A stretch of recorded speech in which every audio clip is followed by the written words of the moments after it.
While you hear about functions much more often, we need to start by looking at relations, which are necessary to properly grasp functions. For now, it suffices to say that functions are a special type of relation. In a few words, a relation is a way to connect sets. Alright, so that's it. Thank you for watching. I'm kidding. Maybe you want a bit more. Let's spell out this definition. Sets are collections of objects. Consider two of them, A and B. A relation F connects elements from A to elements of B. We refer to the starting set as the domain, while the target set is called the codomain. Note that we're not required to reach every element in the codomain. The subset of elements that our relation actually reaches is known as the range. Also, note that the sets can contain anything. The concept of a relation, and by extension a function, is not restricted to numbers. We have shown it pictorially so far, but we can use notation more familiar to you. F of car equals triangle is not saying that cars are triangles. It's saying that F connects car to triangle. But why is car connecting to triangle? Well, it doesn't really matter. The relation will be properly defined as long as we know what to do with each element in the domain. For most functions, the connection will be something less random though. In this example, we could describe the connection as the rule, connect person X in A to their favorite dish f of x in B. Here, a quick note on notation. You often hear students and even teachers say the function f of x. This is a very common shorthand, but it's technically incorrect and may cause confusion. The function itself is f. What f of x represents is the output that an element x in the domain connects to. It's an element in the codomain, not the function itself. It's a small but important detail. Concepts become confusing if one doesn't try to be precise when learning them. This brings a second vital clarification. The concept of a relation encodes all three pieces of data: the domain A, the codomain B, and the rules defining the connection between their elements. It's extremely common to think that the relation is just a rule used to define it, but that's not the case. The domain and codomain are part of the definition. To see why this matters, consider the following rule connecting a name to a letter contained in the name. For example, John connects to J, O, H, and N. Is this enough to define a relation? You may already see some issues. What about languages that use characters like Japanese? Would the Cyrillic Ya be a possible target? Is X Ash a 12 even a name? This isn't some type of nitpick. The problem is that we didn't define the domain, which names we're allowing, nor the codomain, which letters are potential targets. With this newfound knowledge, we're ready to tackle functions. Lucky for us, the definition is short thanks to the work so far. Here are some examples of relations that are functions and those that are not. Can you figure out what makes something a function? Well done, or better luck next time, depending on your answer. A function is a relation with an additional restriction. Each element in the domain connects to exactly one element in the codomain. In the examples on the left, the highlighted elements connect to more than one element in their codomain. But remember that the opposite is allowed. An element in the codomain can be targeted by multiple elements in the domain. We prefer functions to relations since when given an element in the domain, the output is determined. There is no ambiguity as to which one to follow.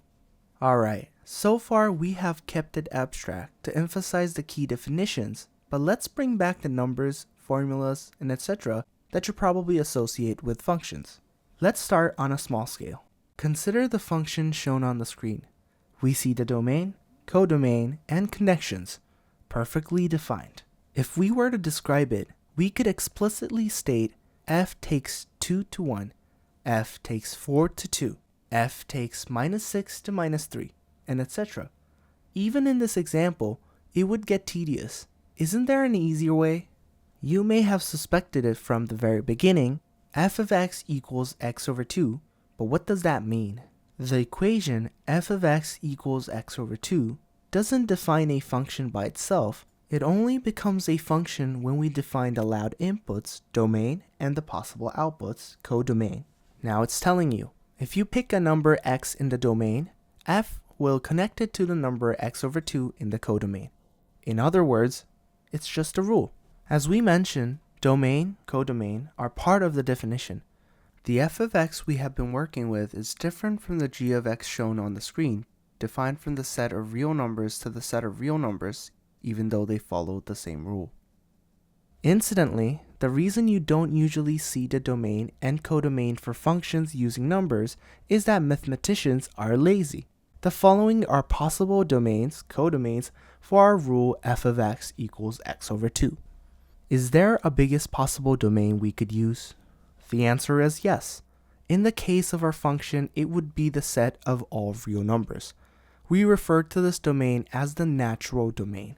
Every other possible domain will be a subset of the natural domain. As for the codomain, it is relatively standard to choose the range corresponding to the natural domain. For instance, for the rule g of x equals x squared minus 1, the natural domain is R with range from minus 1 to infinity, including minus 1. However, if the range is not easy to identify, you can always use R as a default since it contains all possible codomains. If you encounter a function with no explicit domain or codomain, you're supposed to assume it is the natural one. This is just to avoid having to write it down every single time, not because the function doesn't have a domain or codomain. It's just a matter of convenience. Putting aside this small tangent about conventions, when dealing with infinite sets as domain or codomain, visualizing functions the way we have done so far doesn't work very well. So let's introduce the last concept we'll go over today, the graph of the function. Consider the following function. Even if it's finite, and rather small at that, visualizing the connections is rather messy. Recall that a relation connects elements to elements. We can represent this single connection as an ordered pair. Let's get a few more. Now, don't these look like coordinates?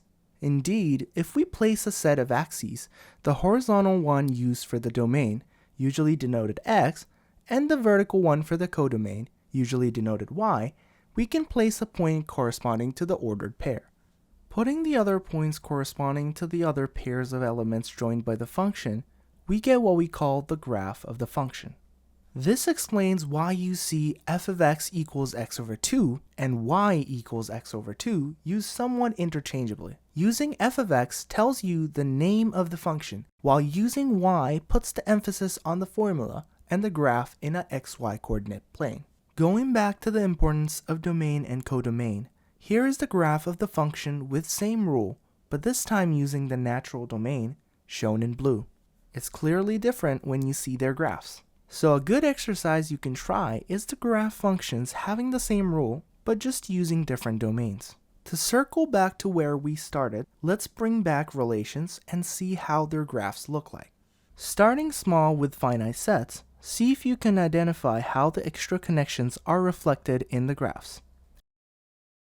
As usual, well done, or better luck next time, depending on your answer. The points corresponding to a single element in the domain connecting to multiple ones in the codomain are all aligned vertically.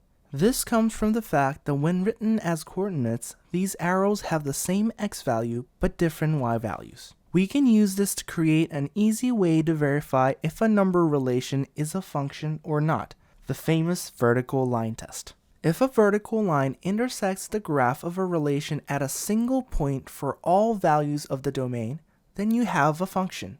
On the other hand, if at any value of the domain a vertical line intersects the graph at more than one point, then the relation is not a function. Notice that we don't need to do any algebraic manipulations to the formula. It comes directly from the information encoded in the graph. Note that even if the relation passes the vertical line test almost everywhere, it will not be a function if it fails once. And so we come to the end of this overview. A function isn't just a formula or a graph. It's a connection between sets. Where you start, domain, and where you end, codomain, being just as important as the rule itself. Diagrams, formulas, and graphs are just different ways of describing this connection. Once you start thinking about functions this way, following concepts feel like natural progressions rather than tricks or extra difficulties. Composing functions becomes a matter of following arrows to connect an element to the last one. The existence of inverses becomes about whether we can go back to the original element through another arrow. This is something we'll cover in more detail in a future video, so stay tuned. This video is brought to you by Lighthouse Global, your personal online tutoring for IB, college applications, and school subjects.